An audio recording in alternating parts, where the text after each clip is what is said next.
Nothing well went on to be oil spray producers. At the time, hydrogen cyanide was being used to tint the citrus trees, and some of my brothers pulled tints on it. This was a technology time, and I think it was the best. Well, let's see.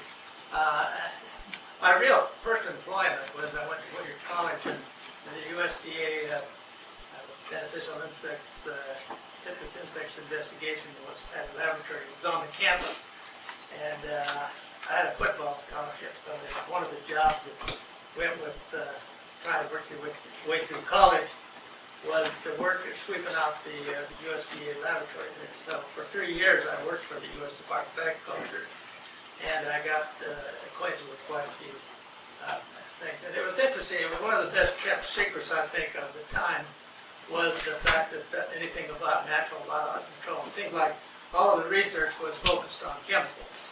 And I finally was a babe working in using oil spray, and they were trying to make oil so it didn't kill the trees, but it would still kill the scale. And cyanide was kind of running out. There was a big argument as to whether there was resistance or not.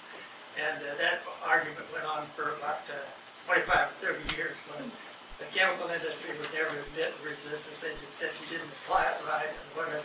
There's all kinds of excuses about it. I remember I did a lot of work with research person there that it was research in oil spray, and we could actually spray a tree and get 98% kill scale if you got the coverage. But in practice, it didn't work that well. In fact, it was kind of the joke at the time was that you always wanted to leave some scale so you could come back and spray next year. you don't want 100% kill. And I don't know.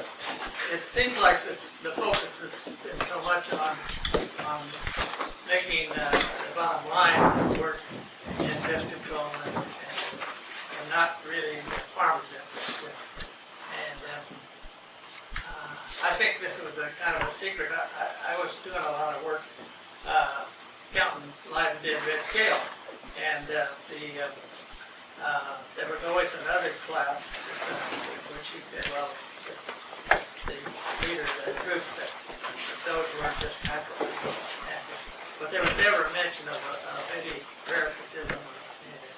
It wasn't until many years later that after the war, I was in a position to learn that most of these scales were killed by flies, which was the primary parasite of the red scale. And so even after 4 semesters in graduate school in Berkeley, I still hadn't heard much about biological control, and it just wasn't being taught. They didn't have any courses in it at the time. The only way you could learn about it was to work with the Department of Biological Control, which I did. I had a part-time job when I was in Berkeley in graduate school, working with raising macrocephalus, a parasite of the oriental root moth. It had moved into Anaheim, and it's the first, I guess, the only time that we've used a parasite as an eradication technique, and we were growing millions of these.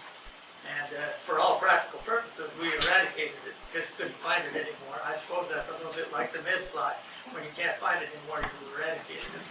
That doesn't mean it's gone. It's really hard to tell whether it's